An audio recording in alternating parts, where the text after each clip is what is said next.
Marami ang nagulat sa lumabas na balita na di umano'y lumapit na ang mag-amang Sara Duterte at Rodrigo Duterte kay former Vice President Leni Robredo upang magpatulong na labanan ang kasamaan ng kasalukuyang administrasyon at upang mapigil ang nalalapit na impeachment ni Inday Sara. Ayon kasi sa usap-usapan, marami umanong hawak na ebidensya si Leni Robredo na maaaring magpabagsak kay President Bongbong Marcos. Narito panoorin ang video kung ano na nga ba ang kahihinatnan ni VP Inday Sara Duterte at ang patuloy na paglubog ng Pilipinas. Init pa rin pinag-uusapan itong impeachment case against sa Vice President Sara Duterte. Bilang possible na tumayo na impeachment judge, ano na po yung preparation ninyo sa ngayon? Bago pa man hinain yung kasong iyon, and I have to say about those cases, syempre malaya naman kahit sino na dumulog sa Korte Suprema, questionin ang isang articles of impeachment at yung proseso maaring ibunga niyan. Pero ang masasabi ko lang, and konektado dun sa paghahanda, yung ganyang kaso o mga kaso, hindi dapat maging hadlang na ituloy namin sa Senado ang aming trabaho. Hiwalay naman di ba? Ang pagtitreat at pagdedesisyon kung sakali ng Korte Suprema sa ganyang kaso sa pagtupad namin dito sa Senado sa aming tungkulin. So, magkapareho at parehong matitimbang na tungkulin yan nung dalawang sangay ng gobyerno sa aming trabaho ayon sa konstitusyon. So ma'am, kumbinsido kayo doon sa stand ni Senate Minority Leader Coco Pimentel na kung susundin yung constitutional duty ng Senate pagdating sa impeachment, dapat immediately umaksyon ang Senate leadership? Sumang-ayon ako at sumasang-ayon hanggang ngayon sa pananaw ni Senate Minority Leader Senator Coco Pimentel na ang linaw ng utos ng konstitusyon sa amin forthwith at mas klaro pa nga sa Pilipino agad. At the same time, kinikilala ko yung sinabi ni Senate President Chis Escudero, ang kanya namang pananaw na di umano hindi kami pwedeng mag-convene bilang impeachment trial court habang adjourned ang session namin. Pero kaya sumasang-ayon din ako sa sinabi ni SP na magtatawag daw siya ng isang all-members caucus at sana doon sa caucus na yon mapakinggan ng aming mga kasama ang mga argumento ni Senator Coco kung bakit di lamang pwede kundi dapat mag-convene na kami bilang impeachment court para i-treat i-tackle yung articles of impeachment. May tinuturo din si Sen Coco sa konstitusyon na pag nag-adjourn ang isang impeachment trial, hindi maapektuhan yung legislative calendar. So, in like manner, pwede nating sabihin na dahil nag-adjourn yung regular sessions ng Senado, hindi ibig sabihin na hindi pwedeng umandar at ganapin ang aming tungkulin sa isang impeachment trial naman. So ma'am, inaral na rin ba ng inyong tanggapan yung sinabi ni Senator Coco Pimentel na kahit walang session, ito yung session para sa mga legislative measures, pwede kung gugustuhin na majority ng mga senator na mag-session kayo at talakayin na itong impeachment case laban kay VP Sara? And kung gugustuhin na majority ng mga senator? Yes, at kung tamang pag-intindi ko kay Senator Coco, hindi lang pwede kung hindi dapat. At sinasabi din po yan sa rules, no? Sa rules ng Senado, specifically yung Senate Rules of Procedure, on impeachment trials. So, sa tingin ko po, batay sa sinabi ni Senator Coco at yung pag-intindi ko rin sa tinatalakay nila sa konstitusyon at sa aming sariling rules on impeachment dito sa Senado, walang pumipigil sa amin na i-tackle yung articles of impeachment at mag-constitute bilang impeachment court. Ang kinakatwiran ni SP Chis, nagiging maingat lang siya sa kanyang hakbangin dahil ayaw daw niya na mabigyan ng bala ang kampo ni VP Sara na makwestiyon ng hakbangin ng Senate sa Korte Suprema.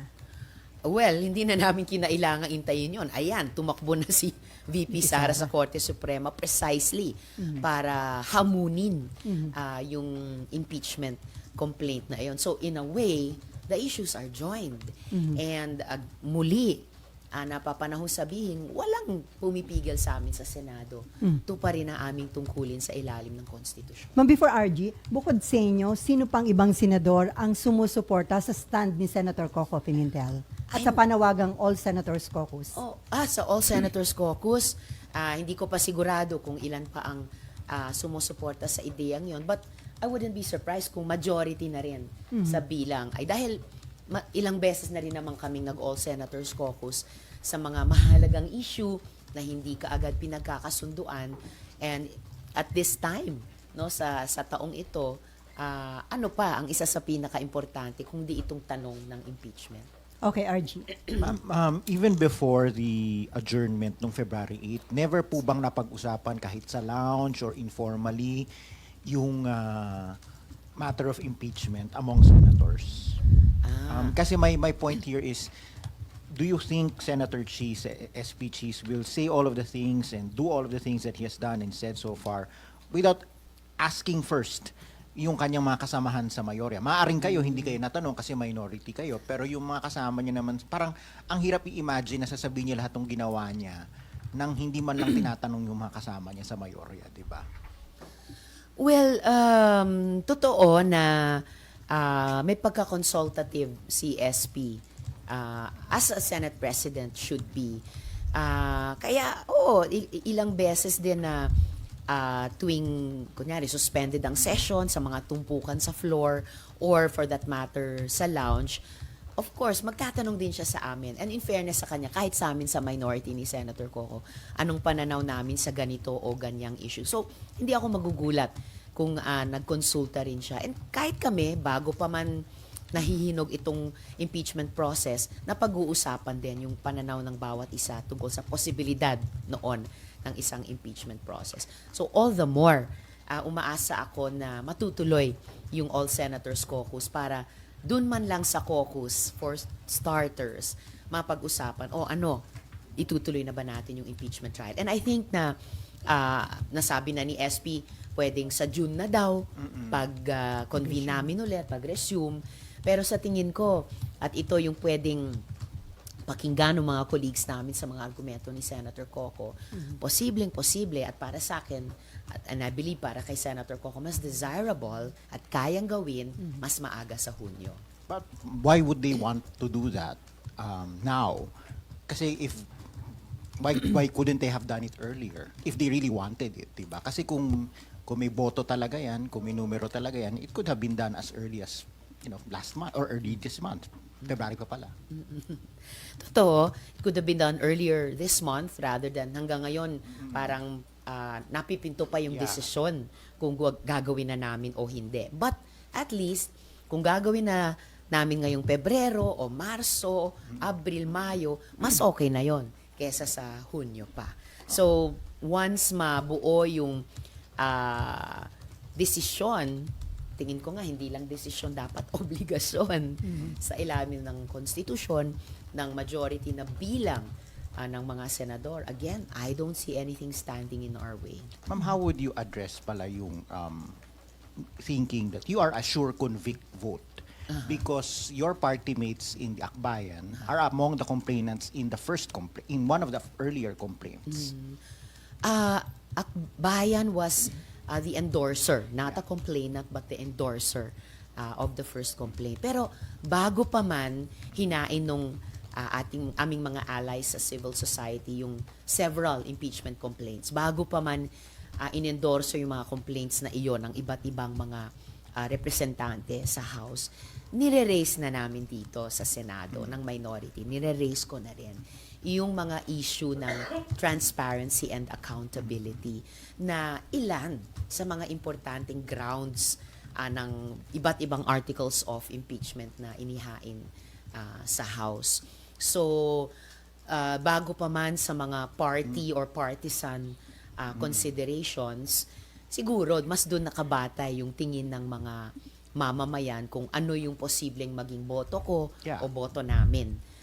Dahil sa mga issue na nakapaloob sa mga grounds. And in the end, syempre, kumbaga, natatanging prosesong impeachment, sabi nila, sui generis. So, bilang Senator Judge, eventually, kung matutuloy na ito, at gaya ng paalala ni SP, magiging impartial, fair, aaralin talaga at titimbangin yung mga ebidensya. Which of course, up to today, ay marami na at mabibigat sa isang parang plain na pagtingin. But again, the impeachment process is unique unto itself.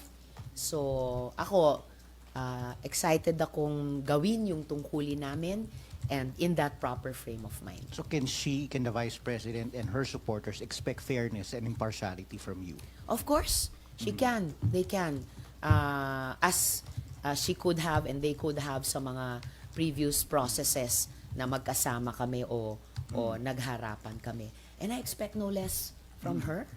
Is it really possible for you to set aside everything that happened in the past, especially in the past budget hearing? Kasi immortalized na yung exchanges ninyo sa YouTube, sa SOCMED, and I'm sure it's still fresh in your mind. So parang how can you divorce that, if you may, from the idea of whatever your appreciation of her arguments and her evidence may be during the trial, whenever it happens? Well, syempre, nobody can completely divorce oneself or forget what has happened. At kahit yung mga nasa social media, syempre, resibo yun sa aming lahat.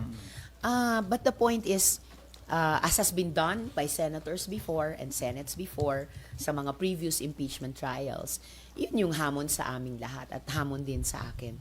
To have that frame of mind na, okay, as if nagsisimula sa simula. Kasi ngayon pa lang naman, if ever, magkakaroon ng impeachment process sa particular na public official na ito.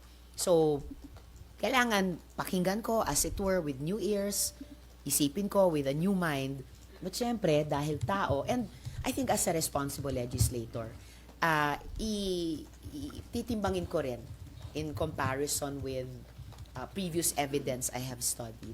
Saka previous na appreciation sa mga, halimbawa, testimony ng mga witnesses about this particular public official sa mga articles na maya't maya magbabanggit ng mga issue na tinalakay na rin namin dito dati sa Senado. And I guess that's as good as it gets. So hindi ka naman sure convict vote? Are we talking about certainties here? I think kasi I guess that's the question in a lot of people's minds. So is this Senate, when they look at all of you, is he or she going to be a sure convict or a sure acquit? There are certain personalities that you can already from her friends, from her allies, may mga nagsalita na. So Right. on the flip side, meron din namang mga nag-iisip na baka si ganito. So sure na boboto sila ng no.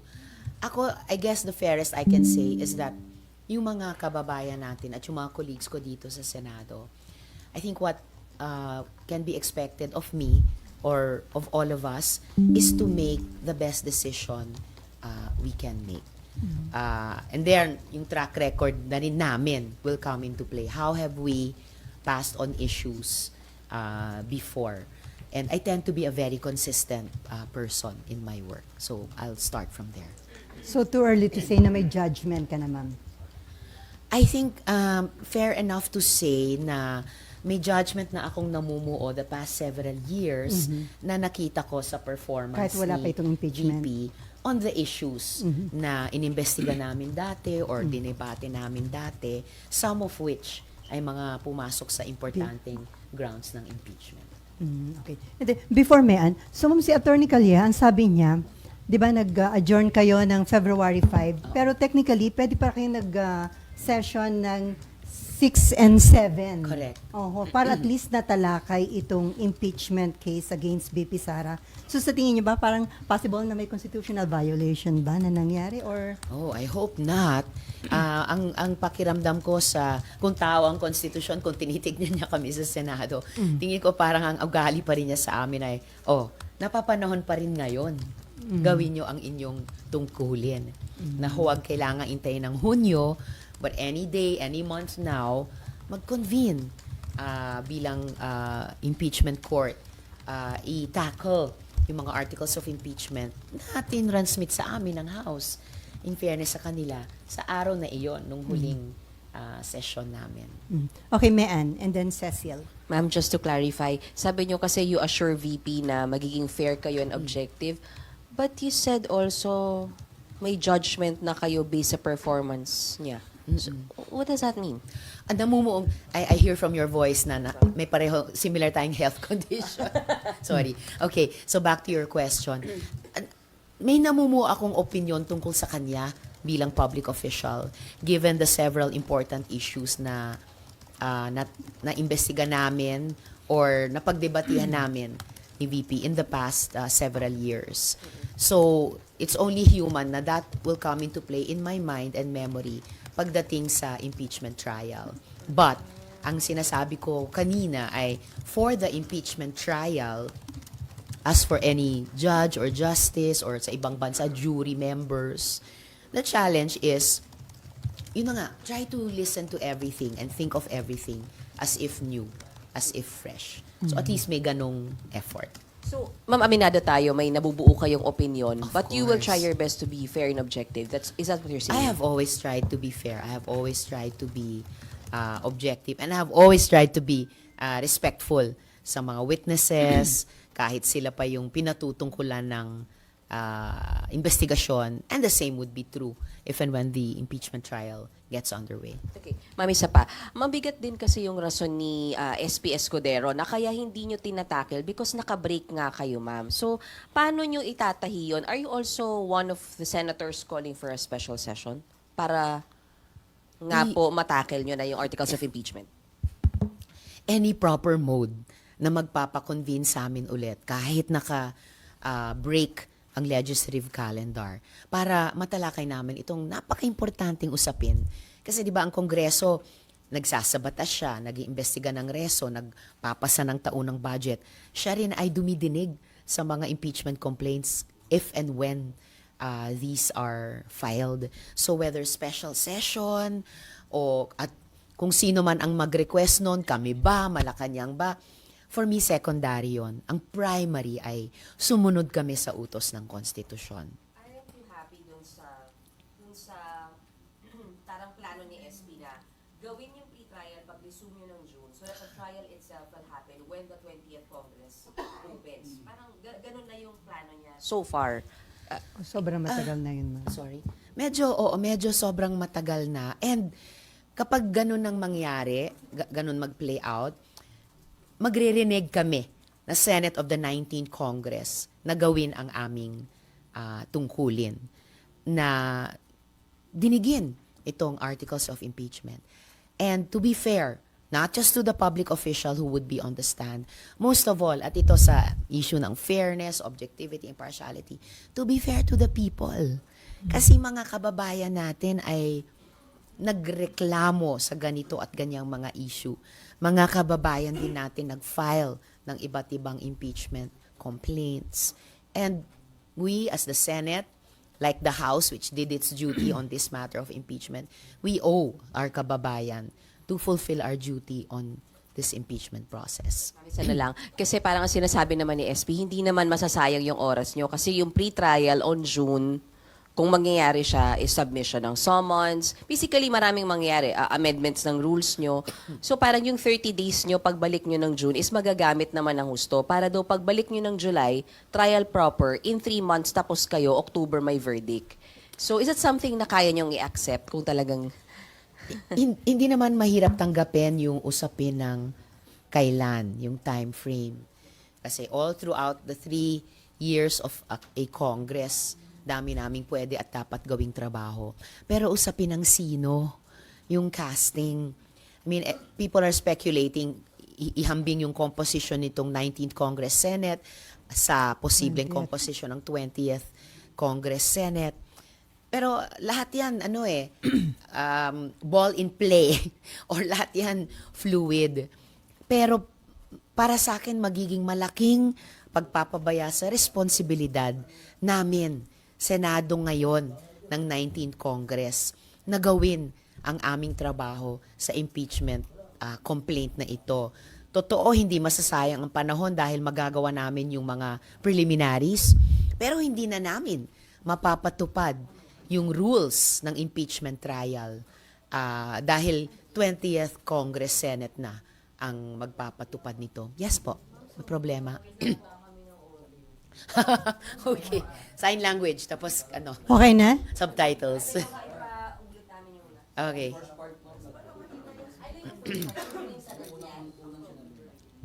Ano yun, itong huling tanong o kanina pa?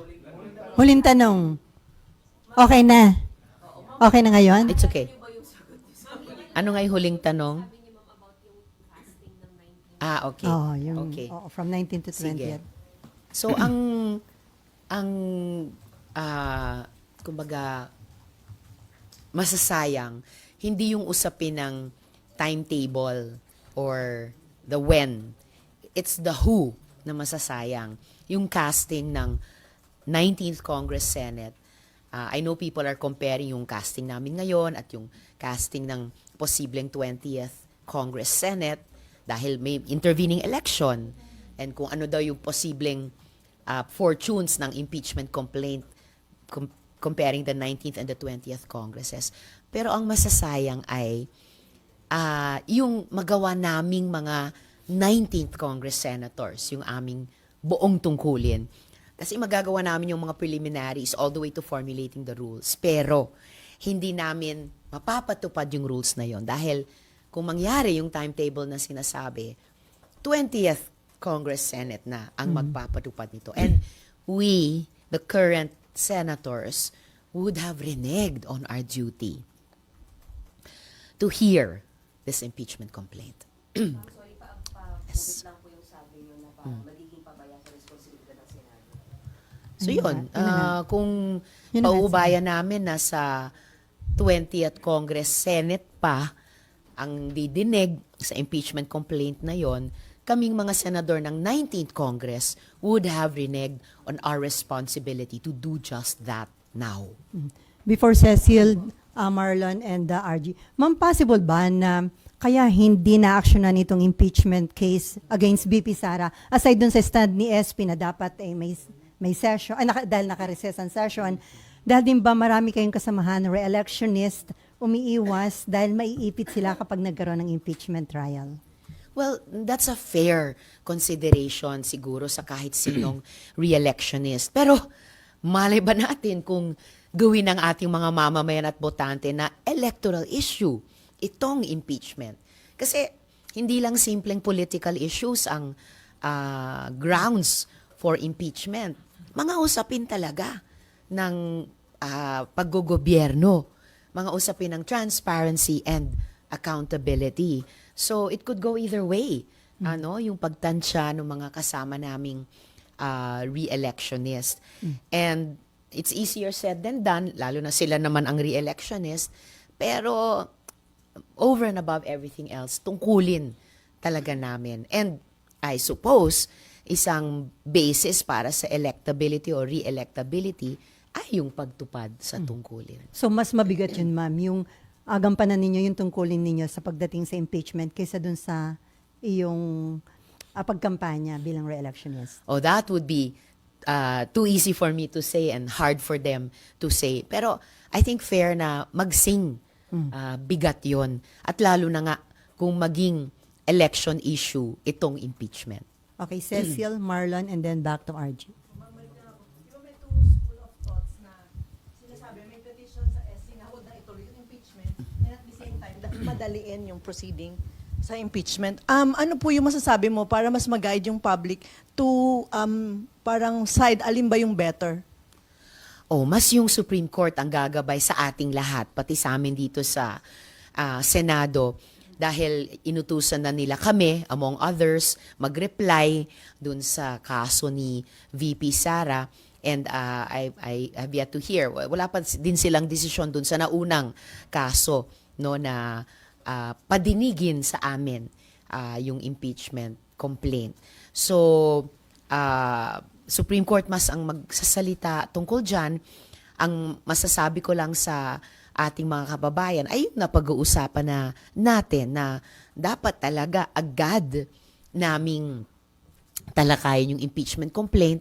Sayang na naintay pa na meron pang kababayan, abogado na kailangan maghain ng kaso para lang utusan kami gawin ang aming tungkulin. At ayan na nga, yung subject ng impeachment complaint ay naghain pa ng kaso sa Korte Suprema. Sayang, no? Rather than naghain ng kaso doon, sana nauna na yung pagharap niya sa amin dito sa Senado. Nga lang, di pa kami nagko-convene. So I think various actors ay kailangang i-play yung aming nararapat na role at sana ayusin namin yung sequence of events. Dahil on some fronts parang nauuna yung bagon kaysa sa kalabaw. This is not just politics, di ba? Parang may perang involved ng taong bayan. yung hinahabol natin. Exactly.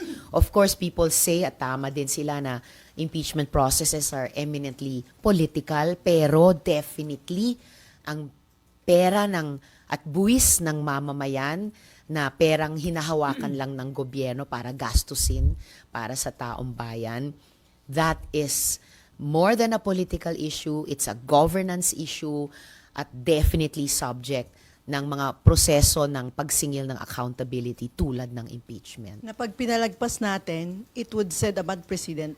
Sobrang bad precedent pag pinalagpas nating lahat. And yun, salamat para doon. Bad precedent din kung So, bad precedent kung palagpasin namin ng Senado. Ang hindi lang chance, pero yung responsibilidad, dinigyan ng isang impeachment complaint na may kinalaman sa pagsingil ng accountability sa paggastos ng pera ng mamamayan. Sabi po ni SP, inaaral niya na yung... You're doing the same, no? Nga po. Which of the articles of impeachment, ma'am, do you think ang mas malakas at mas madaming ebidensya laban kay BP? Thank you po. Well, there are a lot of articles or grounds, there's a lot of evidence, pero iintayin ko, kapag umabot na tayo sa puntong yon at senators, judges na kami, iintayin ko yung punto na ipipresenta yon ng mga prosecutors. Kasi yun yung kailangan muna naming dinigin bago kami magbuo ng aming opinion within the impeachment trial o makapagsalita tungkol doon. Ako, wala ang attorney dito. Sige, I'll get back to you on that kung ilan. Pero marami-rami. Before Marlon, so ma'am, kung hindi pa action ang Senate hanggang, sabi nga ni SP, pag nag-resume yung session sa June at yung proper trial, baka July na, pwedeng may madagdagan pa yung mga petition sa Supreme Court, and at the same time, may mga grupo na yata na gustong mag-rally para lang i-pressure yung Senate to immediately act on the impeachment case against BP Sara. Ang rally, laging karapatan niya ng mamamayan. Sana hindi kailanganin pang madagdagan ng kaso para gawin namin ang aming responsibilidad in a more timely fashion. May 4 na buwan pa naman mula ngayon hanggang Hunyo. There's no reason we should wait 4 months or even 1 more month. Pwede na po naming simulang gawin ang aming responsibilidad ngayon. Okay, Marlon. Ma'am, since you already mentioned that impeachment is a political process, does the Senate need the Supreme Court to interpret what is your constitutional duty according to Article 11 of the Charter? In principle, bilang non-lawyer, akala ko hindi na kailangan. Kaya nga, ang plain understanding ko rin, nung na-transmit ng House yung articles of impeachment sa amin, ay susunod na, forthwith, agad, yung susunod na hakbang. Ngayon, lumalabas na may mga legal luminaries na magkakaibang mga opinyon na pinahahayag at yun na nga, may naghain na ng kaso ng Korte Suprema. So, in terms of that process, syempre, in principle, again, kailangang marinig natin yung desisyon ng Korte Suprema. I'm hoping na yung magiging ruling nila, silang pinakamatataas na abogado sa ating bansa, ay would also be just a plain reading. Pero tingnan po natin. And in the meantime, kahit iniintay pa natin ang mga desisyon ng Korte Suprema sa mga kasong iyon, walang hadlang na ituloy namin, gawin namin sa Senado, dito sa legislature, ang aming responsibilidad. Since there's no existing jurisprudence pa po dun sa issue na yan, don't you think the Senate on its own should make its own interpretation by exactly yung sinasabi ni Sen Coco by calling an all members caucus na kayo na mismo yung mag-interpret. Ano ba yung trabaho ninyo instead of waiting for another branch? Kaya ako nga, sinusuportahan ng buong-buo magkaroon ng All Senators Caucus na sinabi ni SP at handang magpresenta ng argumento si Senator Coco para kung kailangan pang buuin ang aming desisyon dyan, gawin po namin. Para hindi na sana kinailangan na i-interpret pa sa ating lahat at sa amin ng Korte Suprema ang konstitusyon. Senator Judge, will you require the Vice President to be present during her trial? Siguro pag-uusapan pa namin iyon at lalabas sa rules dahil apparently ang rules sa bawat impeachment trial ay naiiba sa isa't isa. So probably pag-uusapan po namin yon. Though I don't think I've ever seen a trial. Inaalala ko yung mga napanood ko bilang mamamayan noon na mga impeachment trials. I'm not sure I've seen an impeachment trial or any ordinary trial for that matter na wala doon yung defendant sa ordinary trial or yung subject ng impeachment. Pero malamang pag-uusapan pa po namin yon sa pagbuo ng rules. That's because nakita naman natin in previous events sa House na si BP kahit iniimbitahan siya, hindi siya nagpupunta. And do you think this should be a different kasi these are trial, hindi nakatulad ng proceedings na nangyari sa House? Well, kung magiging sa rules namin na dapat present yung subject ng impeachment, then she should show up. Before RG, ma'am, may mga hinar na kayong legal consultant para sa impeachment? Pinag-aaralan muna ng mga abogado sa staff ko. So, we're in the very early stages. So, wala pa pong pag-uusap tungkol sa pag-hire ng mga legal consultants. Pero of course, if and when the trial gets underway, yun ang magiging pinaka-interesante sa siguro lahat ng mga abogado dito sa Pilipinas. And I'm sure there will be those willing and able to help the Senate na gawin yung aming trabaho. May mga kinoconsider na kayo, ma'am, na i-hire na legal consultant? Wala pa kasi kailangan pa naming magkumbinsihan sa hanay naming mga senador na tara, gawin na natin yung ating trabaho. Huli na tayo ng ilang linggo. RG and then Mav. I have two more questions, ma'am. Kasi sabi po ninyo, impeachment is political. Also, There is, in the past, there was a past survey saying that almost half of the respondents are in favor of the impeachment. But there's a new survey coming from WR Numero, who is a partner of EBS-CBN, saying almost half, 47%, disagree with the impeachment of the Vice President. So how do you think, question number one, how do you think are these surveys going to weigh in sa desisyon ng mga senador? Considering it's a political process, it has become an election issue, rightly or wrongly, and hindi lang for this election, but also for 2028. May mga nagsasabi, this is the first real chance of her opponents to take her out with the perpetual disqualification from public office. I think surveys are taken into consideration ng kahit sinong mamamayan na nasa responsableng posisyon. And of course, including us here in the Senate. Isang paraan yung kasi na kunin yung pulso ng mamamayan. And at the same time, bagamat nga, gaya ng sinasabi ng mga kababayan natin, impeachments are also political. Pero impeachment trial is a trial. So kahit siguro yung mga judge o justices sa mga trials, no, distinct from an impeachment trial, ay talagang sinusubukan nilang magsuot ng garb of impartiality. So again, that will be one of the requirements to us. I guess I can't say it plainer than that. Parehong magwiweigh sa minds namin at sa mga puso namin. And in the end, we will just have to decide based on not just about the articles as parang written words lang, pero yung karanasan at yung mga ebidensyang sinasabi at yung mga opinyon na binubuo ng ating mga mamamayan who live through these issues that are at the heart and soul of the articles of impeachment. Naisip niyo na po ba yung implications nung sa 2028 with the perpetual disqualification from public office? Is that something that weighs heavily na, yun na nga, you can make the prospect of another President Duterte go away by imposing that penalty? Of course, it's on our minds also. Kasi isa sa mga mabibigat na implikasyon yan or consequence ng isang impeachment. And for others na, lalo na yung mga victim survivors na nakatrabaho namin sa mga earlier investigations, na mga earlier issues, para sa kanila, hindi nga ito looking forward lamang sa mga future na mga eleksyon. Para sa kanila, and para din sa amin na mga allies nila, it's also finally a reckoning sa mga past na mga krimen laban sa kanila na never pa nila nakakuha ng substantive na hustisya at saka never pa sa kanilang nakasingil ng accountability.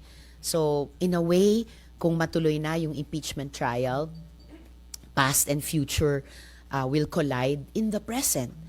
And imperfect as any process is, imperfect as any decision is, baka pagkakataon din ito at responsibilidad sa amin sa Senado to give a little bit more of a measure of justice and accountability sa mga hindi pa nakatanggap nito. Okay, Mav. Ma'am, hello. Ayan. Ma'am, you already mentioned na yun nga po, past and present future will collide. Do you think it would be possible to differentiate si VP Sara dun sa tatay niya na naging presidente? Because a lot of the past investigations ng Senate were concerning mostly the past administration, not really VP Sara po. Of course, we must distinguish VP Sara from Duterte, the former president. Di naman si Duterte ang ini-impeach Ibang process yung napipinto sa kanila, yung ICC. So, labas yon sa impeachment trial. So, kapag matuloy na yung impeachment trial, there is only one public official na implicated dyan, and that's VP Sara alone. You mentioned lang din po kanina na you're very supportive of the All-Senator Caucus, but then for example po, hindi po ito matuloy. Would you go so far as na kausapin yung mga kapwa nyo senador, because you're also friends with them, na kung hindi tayo magko-caucus, convince them by your own po? Baka ngayon pa lang kinakausap namin ni Sen Coco yung mga kasama namin. So, again, that's part of the normal na ganap dito sa napaka-human na institution natin, napaka-Filipino na institution natin. And sana pag natuloy na yung All Senators Caucus, siguro sa loob nun, maraming kumbinsihan din. So, yeah, no problem. Sorry, ma'am, so meron po kayong kinakausap ni Sen Coco, and if meron nga po, ano po exactly yung napapag-usapan? Actually, wala pa akong nakakausap tungkol dyan, pero I'm guessing it wouldn't be impossible if Senator Coco is speaking to our colleagues. At yun na nga, nasulatan na niya yung si SP. Opo, at ginawang public yung sulat. Okay, ma'am, other topic na tayo. Ma'am, kahit nung December 30 binigay na deadline ni PBBM para nga tapusin na yung mga operasyon ng POGO sa bansa. Pero until now, marami pa rin mga galamay at POGO bosses ang nasa bansa at yung iba engaged pa rin sa mga illegal activities and criminality. So, nakukulangan ba kayo sa hakbang ng mga otoridad o talagang magiging mahirap na completely maging POGO-free tayo? Of course, mahirap maging completely POGO-free agad. Kasi at least 9 years na sila o 8 years sila nandito mula ng panahon ni Duterte. Pero mahirap man, we can put and we should put an end to them. Diba? Inanunsyo yung ban sa kanila, na pa, Hulyo pa, more than half a year ago. Nailabas na namin yung committee report ng Senate Committee on Women, Children, Family Relations, and Gender Equality. Last month or early this month, nakahain na yung aming anti-POGO bill. Naglabas ng EO ang Malacanang para bigyan pa ng ngipin yung inanunsyong POGO ban at tuloy-tuloy yung mga law enforcement operations. Pero obviously, kulang na kulang pa rin. Yung mga pogo bosses na yan, malamang marami sa kanila, andito pa rin. Hindi pa lumalabas. Kasi ino-oversee pa nila yung pag-morph ng kanilang pogo operation sa mas maliliit, guerrilla-like operations. May mga bago pa silang modus, no? Mga travel ads. Kunong travel ads sa simula. Pero sa mag-signify ng interest, parang pasa-sign in nila at ire-recruit nila sa mga scam operations na pala. At meron na silang mga nabiktima, no? May 12 mga Filipino naghihintay pang ma-rescue sa Myanmar. Yung at least isa sa kanila ni-rape ng Chinese boss nila. So yung gender dimension nito, kitang-kita pa rin natin, nagpapatuloy ng matindi. And so the accountability again of public officials, ang linaw, pinoint out namin yan sa committee report na kaya't pagkatapos ng appropriate investigation ng mga relevant agencies, kasuhan din sila. Kasama si Mayor Criseldo Calugay ng Suwal. Dahil nabunyag ng mga hearings namin na yung staff niya ang mismong nagpapirma doon o nagpanotaryo doon sa affidavit ni Guo Huaping kahit wala na pala noon sa Pilipinas si Guo Huaping. Hindi po mamamayagpag yung mga pogo na yan kung walang ganyang mga public officials na nagpoprotekta sa kanila. And I'm very happy that we are Meant na kaya nilang makuha yung mga cellphone number at iba pang mga data. So, nakakabahala po ba ito? nakakabahal at nakakagalit talaga. Ang kakapal talaga ng mga mukha, di ba? Ang tatapang talaga ng mga apog, di ba? Kasunod na yan ng, di ba, yung unang naarestong mga diumanong Chinese spies na yung ganyang mga espionage equipment nila nakaturo dun sa isang coastline ng West Philippine Sea. So talagang nagsasalubong na yung mga issue, yung mga haka-haka, at yung mga ebidensyang lumabas kahit doon sa aming mga POGO hearings. Konektado yan sa presensya ng China sa ating energy system, sa ating power sector, yung kanilang presensya sa ating telecommunication sector. At yan, ngayon nakikita natin, yung hindi pa talaga masettle na issue ng espionage. Ultimong sa palibot ng ating mga military at naval at Air Force camps. Hindi pa rin na-settle yung issue ni Shi Zhejiang, yung confessed Chinese spy na nagsabing si Guo Huaping ay kapwa, tawag ng Nika, agent of influence. So, nakakabahala po talaga at nagpapakita na yung presensya ng China hindi lang sa West Philippine Sea, pero sa iba't ibang sektor ng ating lipunan at ekonomiya ay intertwined din dito sa usapin ng POGOs. At ang kalulungkot, may kasabwat na Pinoy na binabayaran daw na about 2,500 a day. Wow. Diba? So talagang 2.5 nga ba?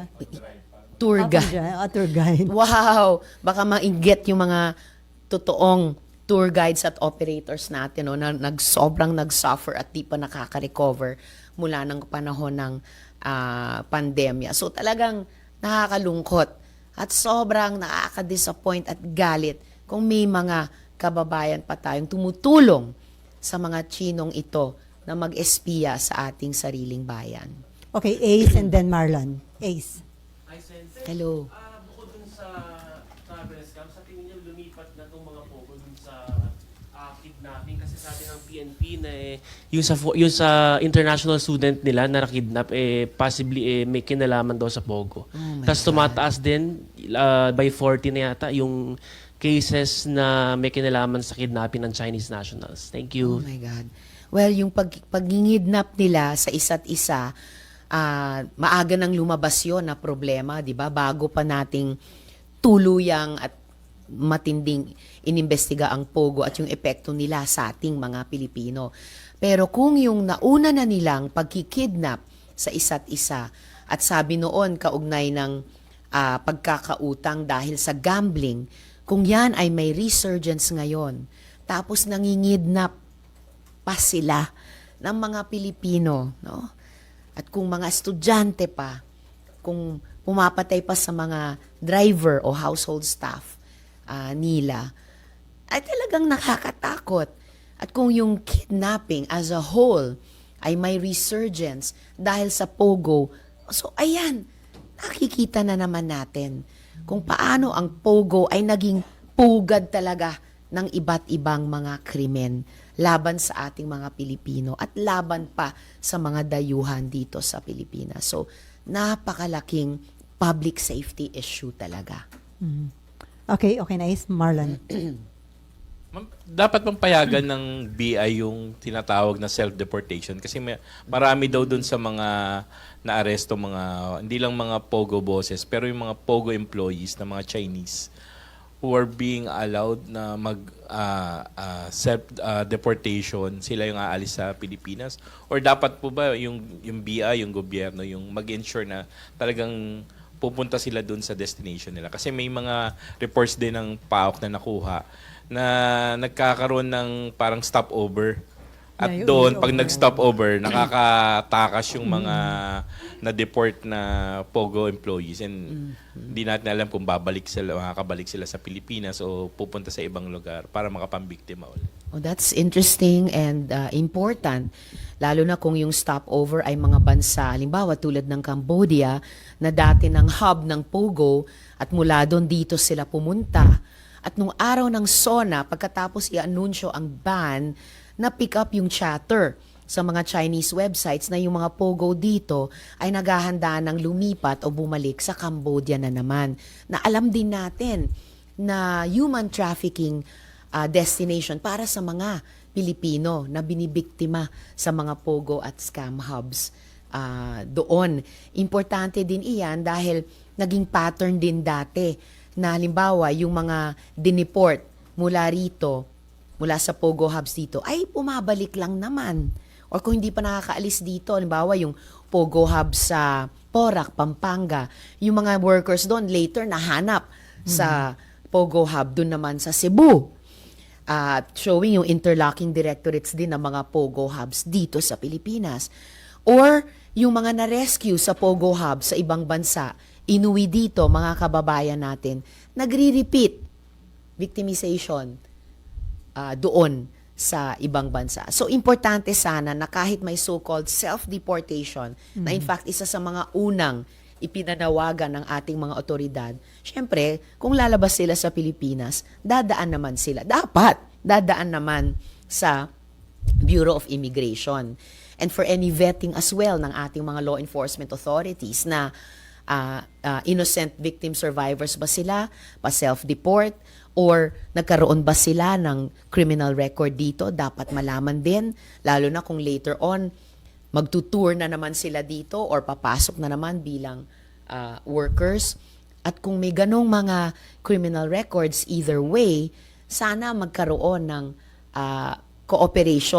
coordination sa mga immigration authorities dun sa ibang mga bansa, whether yung final destinations nila or kung saan man sila posibleng mag-stop over, para siguruhin na talagang makakarating sa dapat pupuntahan at hindi magdi-detour somewhere, no, to the detriment ng hindi lang Philippine pero regional na efforts na tapusin itong Pogo nightmare na ito. Don't you think lahat na yung deportation dapat gawing mandatory instead of payagan yung sinasabi nga nilang self-deportation? Well, ngayon ko rin lang narinig kasi yung term na self-deportation. Kung deportation talaga, so dapat may organized action sa panig ng sending government at yung pagtanggap din sa kanila nung receiving government or gobyerno man ng home country nila. Sa SP lang sila, Senate or that should, kasi may naka-file na bill si, I think it was Jinggoy Senator Estrada. Jinggoy na on para palakasin yung espionage law sa Pilipinas. yes. Kasi to sunod-sunod na naman yung arrest ng mga Chinese national allegedly involved in spying. And sinasabi po ng AFP and NBI, although hindi nila pinangalanan yung China, pero state-sponsored daw yung mga galaw ng mga tao na to. Yes. No, I definitely agree with SP Pro Temp Jinggoy Estrada at maaga ko na rin ipinanawagan na i-update at palakasin yung ating anti-espionage laws. Lalo na ang China, for one, meron siyang mga espionage or national security laws na nire-require yung mga mamamayan nila, kahit yung mga state-owned enterprises nila na nagnenegosyo dito sa Pilipinas o kahit sa ibang bansa na kapag hiningan nila ng impormasyon, obligado silang magbigay, kahit siguro to the point of spying. So, sinusuportahan ko din yung panawagan ng NICA nung nagsalita sila sa huling hearing ng Senate Committee on Women tungkol sa POGOs na precisely i-update at palakasin yung ating anti-espionage law dahil yun ay originally para lamang sa times of war. Pero peacetime, wala po. Nag-iba na yung espionage. Hindi lang tuwing gera ginagawa ng ibang mga bansa. Kahit tulad ngayon, wala namang gera, wala namang hot war. Pero ayan, patuloy yung pag-aresto ng ating law enforcement authorities sa mga dayuhang ito, mga Chino, na di umano, nag-espiya pala sa atin. Okay, last 3 question. Raymond. Ma'am, yung balik tayo dun sa issue ng parang may collaboration na nangyayari from certain individuals or sectors supporting yung Chinese narrative tuwing may issue na lumalabas. Right.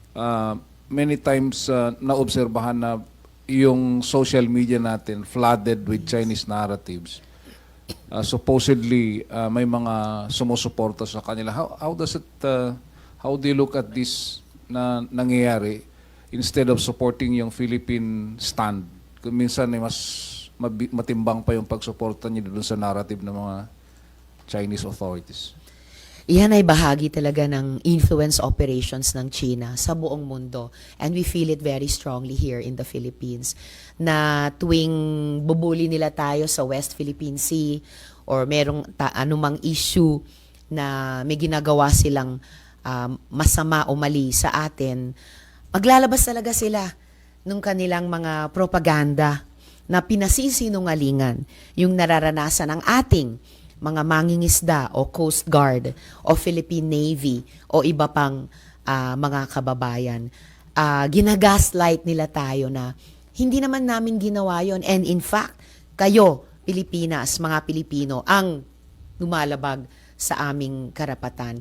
And I would expect that from Chinese state-owned media. Pero hindi ko aasahan at hindi ko matanggap. At talagang sobrang masakit marinig o mabasa o makita mula sa sariling mga kababayan. It is very regrettable. Not something na aasahan sa kababayan o sa isang mamamayan ng Pilipinas. Unfortunately, yun ang name of the game ngayon ng Beijing. But talagang lumalaban talaga yung kalooban ko sa ganyang gawi ng ilan nating mga kababayan.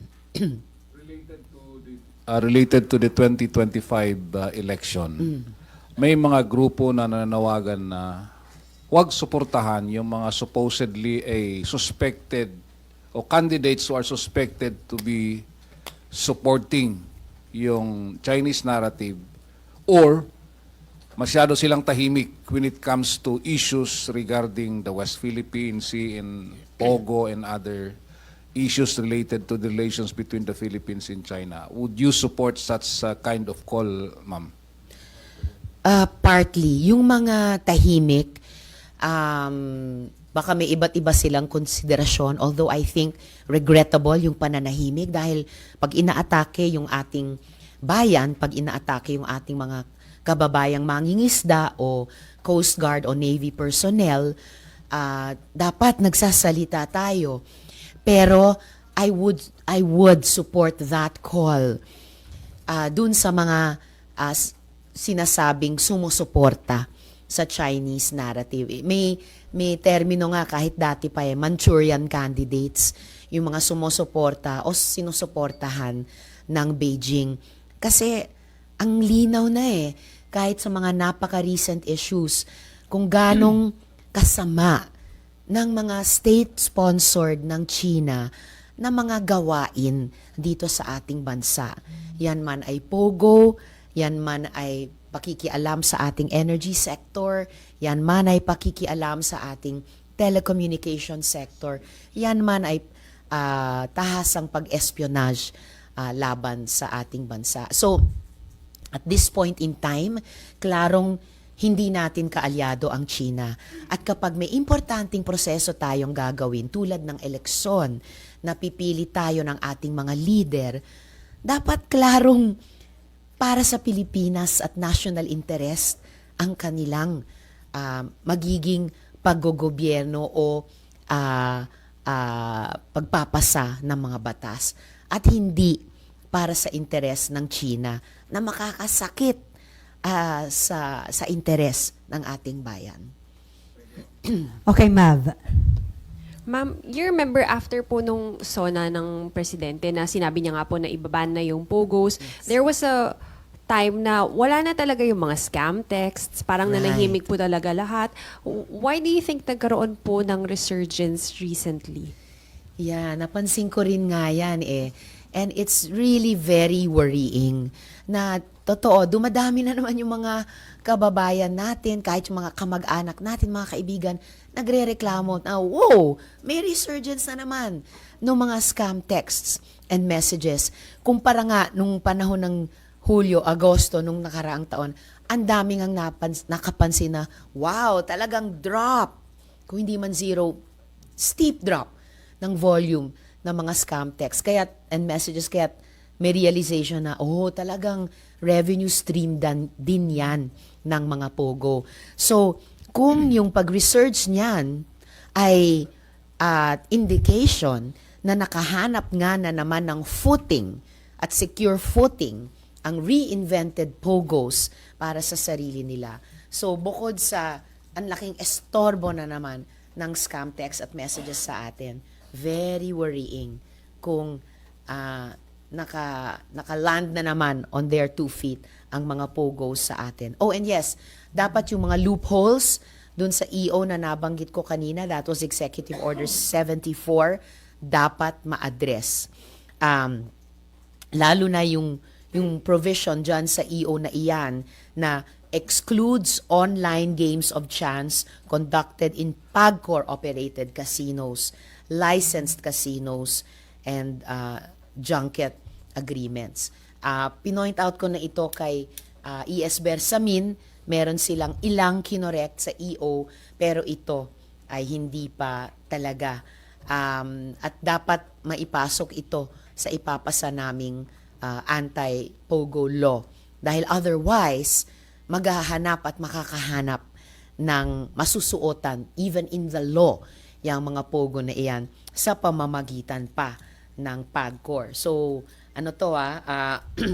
wake-up call ito, serving of notice ito sa PAGCOR na huwag nilang papayagan itong mga reinvented POGOs makahanap ng espasyo sa mga casino at mga casinos na may junket agreements na nasa ilalim ng jurisdiction ng PAGCOR. And we will, as best as we can, we will see to it that they won't be able to sa batas na ipapasa namin.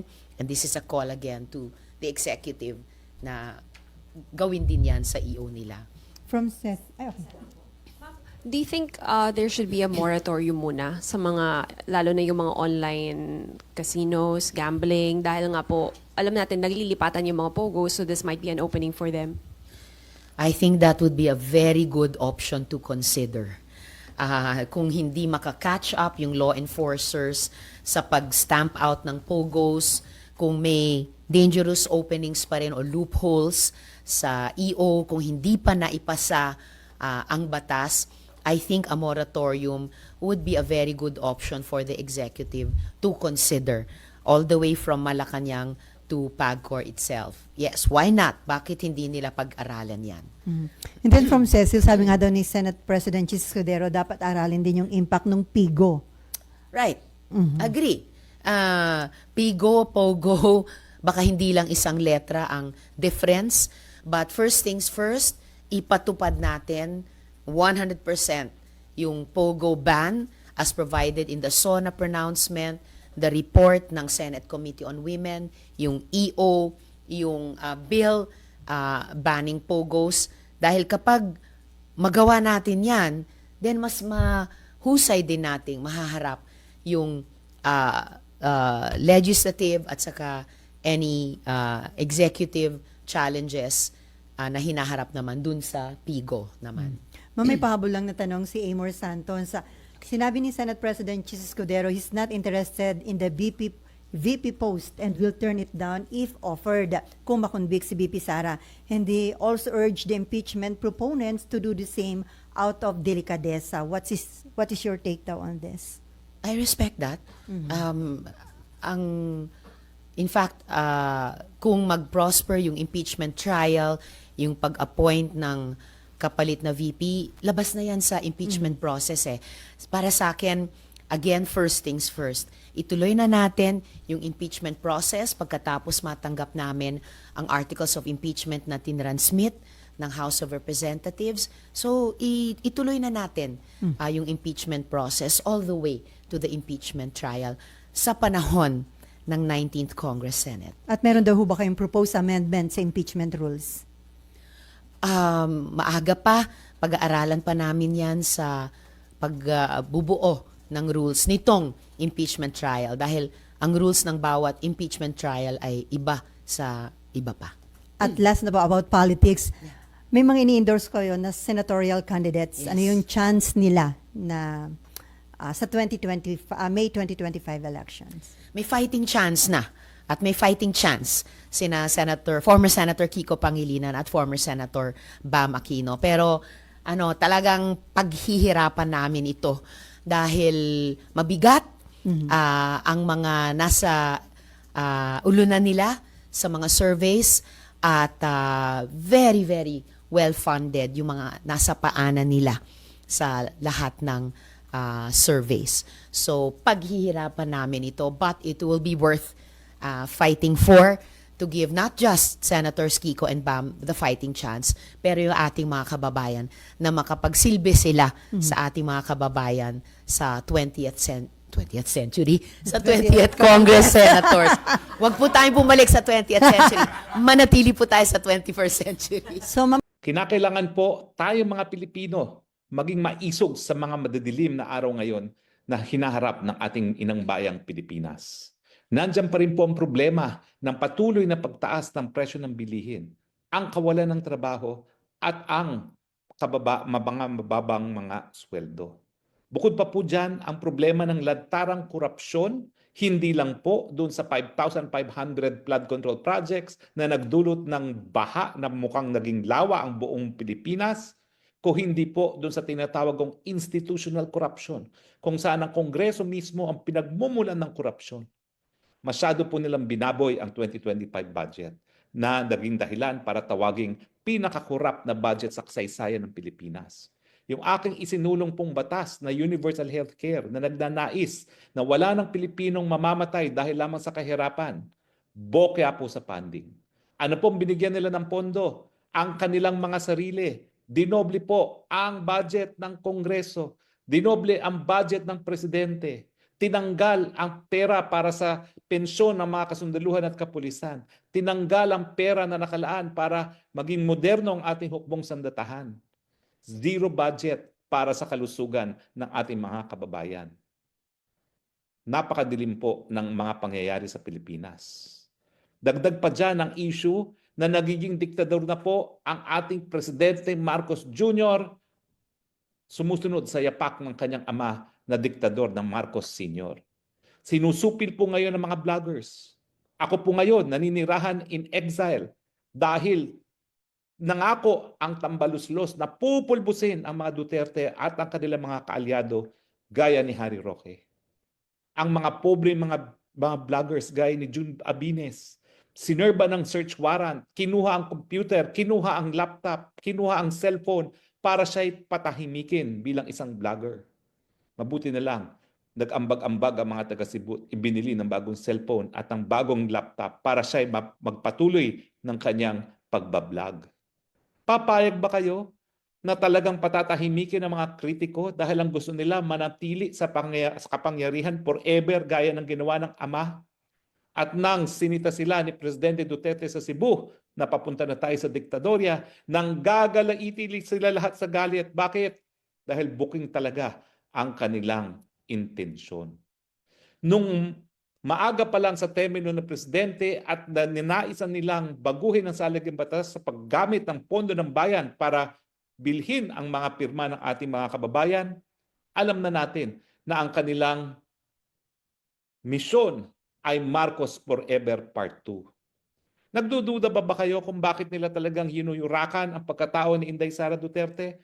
Dahil hanggang ngayon, maski ang dami na nilang putik na binato kay Inday Sara, nangangalampag pa rin si Inday Sara bilang ang tanging pinupusuan ng taong bayan na maging susunod na presidente. May pag-asa po tayo dahil nandyan pa ang Inday Sara Duterte. Pero sa ngayon, kinakailangan po maging maisog dahil kung hindi, mananaig ang gusto nila. Matahimik ang mga kritiko, sunod-sunuran muli ang taong bayan at sumamba na lang sa bagong Pilipinas. Bagong Pilipinas na ngayon po kinilala bilang pinakapangit na effort sa daigdig, pinaka-dismayadong ekonomiya, pinaka-delikadong lugar para sa mga turista.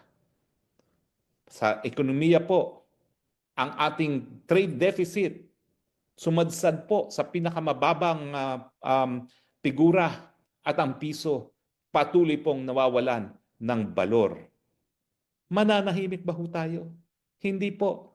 Kayo pong mga nasa Europa, kayo po ang susi sa pagbabago sa Pilipinas. Ang universal healthcare po, yan po ay nagkaroon ako ng karanasan nung ako po'y nakapag-aral sa Inglaterra at nakatikim ng libreng gamot at libreng paggamot bilang isang diabetic na foreign student. Kaya nga ang sabi ko po, pag ako nagkaroon ng posisyon, pag ako'y nagbigyan ng pagkakataon, ibibigay ko rin ang universal healthcare sa ating mga kababayan. Naisabatas na po, pero hindi po tinutupad dahil inuna muna ang kanilang korupsyon kesa sa benepisyo sa taong bayan. Ito rin po ang dahilan kung bakit ako'y nakikiusap dyan sa ating mga kababayan sa Europa na suportahan ang Gabay Party List number 139 sa balota. Sila pong nangako ng tamang pagpapatupad ng ating batas na universal healthcare. Nang sa ganon, lahat po ng Pilipino magkaroon din ng karanasan gaya ng karanasan nyo dyan sa Europa na hindi namamatay ang mahihirap dahil lamang sa kahirapan. Panahon na po yan dahil yan po ay obligasyon ng gobyerno. Hindi po yan palimos sa kakababayan nating mga Pilipino. Sila rin po magpapatupad ng tama ng ating sinulong ng batas na libreng irigasyon sa lahat ng maliliit na mga magsasaka. Ang problema po ngayon, bagamat nandyan na po yung batas na yan, 50% lamang ng ating kabukiran ang merong patubig. Kinakailangan po yung pera para sa flood control gamitin para lahat ng mga baha magamit natin para sa irigasyon. Nang sa ganun po, matigil ang patuloy na pagtaas ng presyo ng pagkain sa Pilipinas na nagtutulak ng taas ng presyo ng lahat pang iba pang bilihin. Patutupad din po nila yung libreng tanghalian sa mga nagugutom na kabataan, ang pangako ng Gabay Party List. Lahat na po ng estudyante, hindi lang po yung mga nagugutom, ang bibigyan ng libreng tanghalian. Ibigay na po natin yan sa ating mga estudyante kesa sa bulsa ng mga senatong at mga congressman. Tama ba ho? At siyempre po, marami pa silang bagong panukalang isusulong gaya ng Whistleblower Act. Kinakailangan po natin ng whistleblower, yung mga magsusumbong, mga magbibigay ebidensya sa mga kurakot sa gobyerno dahil kung hindi po natin sila bibigyan ng proteksyon, hindi po matitigil ang kultura ng korupsyon sa Pilipinas. At siyempre, yung aking pinanindigan noon pa, ang Freedom of Information Act na kinakailangan lahat ng impormasyon na nakakaapekto sa pang-araw-araw ng buhay ng mga Pilipino, magkaroon ng access ang ating mga kababayan dyan. Ang aking pakiusap po, 139 Gabay Party List para sa ating party list. So aking mga kababayan dyan sa Europa, kayo po talagang pag-asa. Dahil kayo dyan sa Europa ang nakakita na kung paano dapat gawin ng mandatong gobyerno na magbigay serbisyo sa mga mamamayan mula pa nang sila'y sinilang hanggang sila'y mamatay. Sana po, dahil sa inyo, mamumulat ang mga mata ng ating mga kababayan ng paninilbihan sa gobyerno. Yan ay dapat nagre-resulta sa benepisyo sa ating mga kababayan. Ay Martes, kaya meron na naman po tayong Spokes Hour. Meron po tayong ginugunita ngayong araw. Ito po ang ika-39 na anibersaryo ng People Power 1 kung kailan ang taong bayan, ang sambayan ng Pilipino ay sinipa at sinuka ang Marcos Jr. Meron po tayong kasabihan, ha? Ang hindi lumingon sa pinanggalingan, hindi makakarating sa pupuntahan. Kaya importante po, wag nating kakalimutan ang araw na ito bilang tagumpay ng taong bayan laban sa isang diktador na magnanakaw at lumabag sa karapatang pantao. Hindi po tayo po pwedeng masubject to community standard, ha? Dahil lang sinabi kong magnanakaw ang Marcos Sr., yan po ay desisyon ng Korte Suprema ng Pilipinas at ng Korte ng Switzerland. Nung binalik nila yung bilyong-bilyong pera na nahanap nila doon sa Switzerland na deposito ng mga Marcoses, no? Hindi rin po pwedeng magsabi sila na kasinungalingan ang sinasabi natin na pumatay, na nurture at nag-enforce disappearances ang mga Marcos dahil meron pong desisyon ang hukuman sa Hawaii kung saan nag-award nga sila ng 2 bilyong mga dolyares para sa mga biktima ng martial law. So sinuka po ng taong bayan ang Marcos Sr. dahil siya ay magnanakaw, mamamatay tao, nano-nurture at nag-enforce disappearances. At syempre, alam naman natin ang kasaysayan. Yung Marcos Sr. noong panahon na yon, hindi na siya po pwedeng tumayo muli para sa re-eleksyon. Anong ginawa niya? Kunwari, meron daw banta sa seguridad ng bayan at ito ay yung pag-ambush kay Juan Ponce Enrile dyan sa Wakwak Subdivision at ginawa niyang dahilan para magdeklara ng martial law.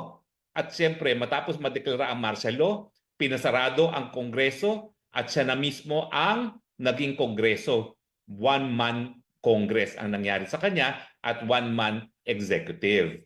Kaya nga sinasabi natin na diktador siya. Kasi nga, kung anong sabihin ng presidente dahil siya ay ehekutibo at siya rin ang talagagawa ng batas, yan ay masusunod.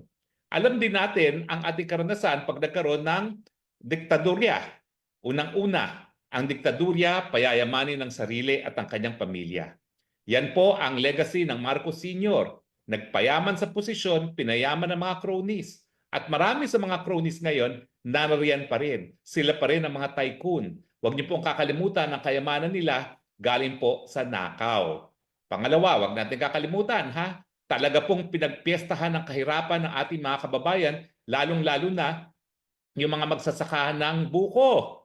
Naku po, yung ginawa nila na coconut levy na siningil nila sa mga pobreng mga magsasaka ng buko, yan po ay ginamit nila para sa mga korporasyon na ginawa nilang mga pribado at hindi naman nakinabang po ang mga magsasaka. Hanggang ngayon po, yung pondo na yan ay hindi pa po pinapakinabangan ng mga magsasaka bagamat meron na pong batas na nagsasabi na dapat pakinabangan na yan ng mga magsasaka ng niyog. Pangatlo po, talagang sinusupil po ang kalayaan ng malayang pananalita at kalayaan ng pamamahayag. Dahil kapag ikaw ay diktadurya, siyempre galit sa iyo taong bayan dahil ang gusto ng taong bayan ay demokrasya. Kaya anong ginawa niya? Pinasarado lahat ng mga kalabang mga periodiko at telebisyon. No? Pinasarado ang ABS-CBN, pinasaradong GMA at ang natira lang ay yung government station na PTV4 na walang ginawa kundi magpatugtog ng may bagong bukas, yung bagong, ewan ba kung ano tawag doon, bagong lipunan anthem. No?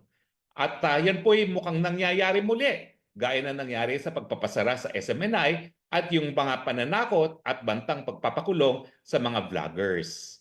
Ano pa ang leksyon natin sa diktadurya? Kapag may diktadurya na nagpapasasa lang sa posisyon, ang bayan nakakalimutan. Kaya dun sa panahon ni Marcos, tayo po'y naghirap dahil sila lang po ang nakinabang. At kaya nga po ang buong daigdig ay talaga naman pong kinasuklaman ang diktaduryang yan dahil nga yung nakita nilang koleksyon ni Imelda Marcos na sandamukal na mga sapatos na mga mamahalin, yan po'y patunay na kapag ikaw ay nagkaroon ng diktadurya, payayamanin mo lang iyong sarili at kakalimutan mo na ang bayan. So yan po mga ating leksyon na hindi dapat konsintihin ang diktadurya, hindi dapat pumapayag na yunuyurakan ang demokrasya. Marami nagsasabi na hindi pa tayo natututo ng ating leksyon. Well, sa akin po, natuto naman po tayo dahil hindi na talaga tayo pumayag na manatili pa ang diktador matapos ang 20 taon. Siguro po, ang ating dapat na leksyon na huwag makakalimutan, kapag tayo ay walang imik at pumayag na magkaroon ng isang diktador na yumuyurak sa ating karapatang pantao at yumuyurak sa demokrasya, magtatagal talaga sila ng 20 taon. At yan po ang ninanais ng Marcos Jr. muli. Ngayong sila'y nasa pwesto na uli sa pamamagitan ng pambubudol, binudol si Inday Sara, binudol ako, binudol ang mga Pilipino sa buong akala natin na dahil hindi naman kasalanan ng anak ang kasalanan ng ama, akala natin, babaguhin ng imahe ng Marcos dictatorship. Nagkamali po tayo dahil inuulit ang kasaysayan. Unang-una ang panunupil sa karapatang pantao, sa karapatang ng malayang pananalita, SMNI at mga vloggers. Ano pa ba ang kinakailangan ninyo? Pangalawa, merong ang Kongreso pero sunod-sunuran naman sa kanyang pinsang buo. Saan ka nakakita dyan? Wala talagang pagkakaiba, no? Dahil mukhang ang Marcos, Romualdez at Araneta nadagdagan lang ng isa pang kampo, isang pamilya pa ang namumuno, no? At saka siyempre, ayan, ang mga kaibigan nila, ang lantarang nakikinabang, smuggling at mga manupulya. Lalong-lalo na sa pag-angkat ng mga kinakain natin dahil ang Pilipinas sa ilalim nila, wala nang ginawa kundi mag-import na mag-import.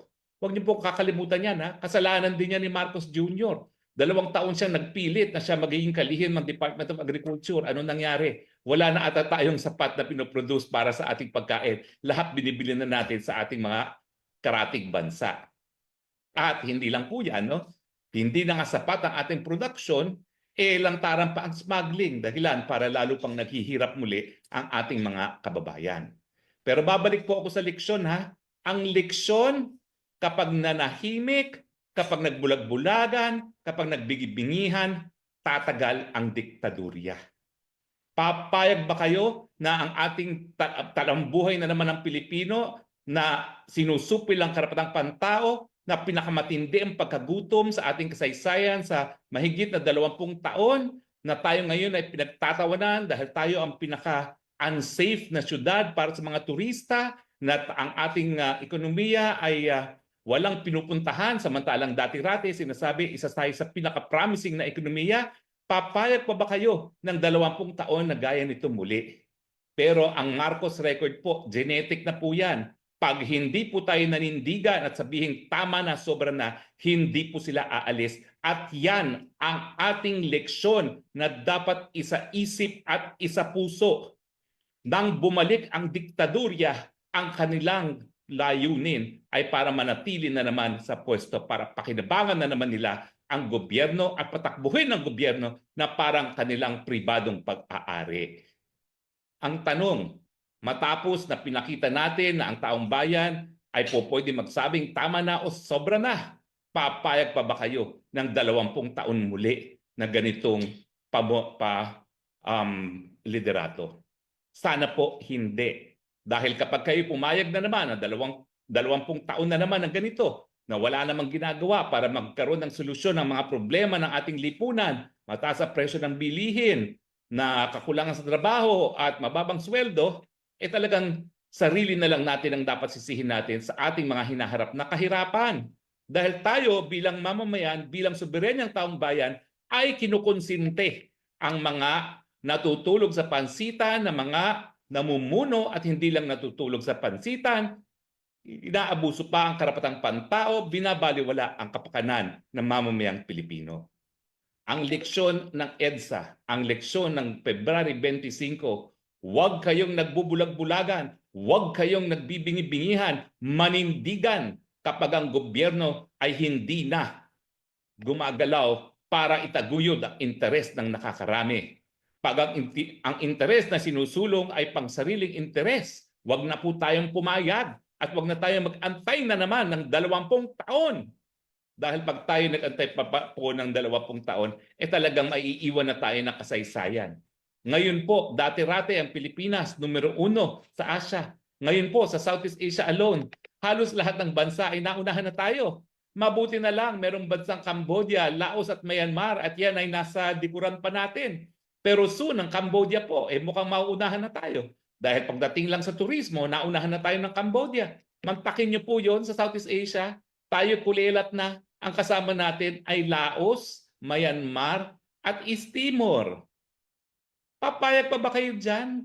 Papayag ba kayo na bagamat tayo unang-una, mahigit 100 million people at ang sinasabi nila talaga naman ang tanging yaman ng bansa ay unang-una ang kanyang populasyon. Doon sa katunayan na binasbasan tayo ng Panginoon ng tanging yaman at saka siyempre yung ating strategic na lokasyon. Papayag ba tayo na kulelat na tayo sa ating rehiyon?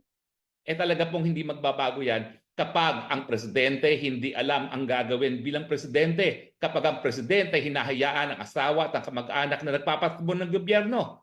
Talaga pong maiiwan na tayo kapag ang presidente ay wala sa tamang pag-iisip at hindi nga po pwedeng pag-isipan ang solusyon sa problema ng bayan. So wag po natin kakalimutan ang mensahe ng EDSA. Huwag nang antayin na humaba pa ang walang kwentang liderato. Dapat manindigan, dapat maghusga, dapat sipain sa posisyon ang hindi karapat-dapat na nakaupo. Yan po ang mensahe ng EDSA. At kapag yan po ay naisa puso natin at nasa isipan na natin yan, naku po, ang Pilipino po, uunlad at talaga naman pong mangunguna muli, hindi lang po dito sa Southeast Asia, kundi sa buong Asia. Dahil naniniwala po ako, lahat ng tanging yaman, lalong-lalo na ang kayamanan natin dahil tayo ay mga mamamayang Pilipino, ay nasa atin na. Binayayaan na tayo ng Panginoon at nagiging hadlang lang ang mga leaders natin na walang kamuwang-muwang kung anong dapat gawin sa ating mga kababayan.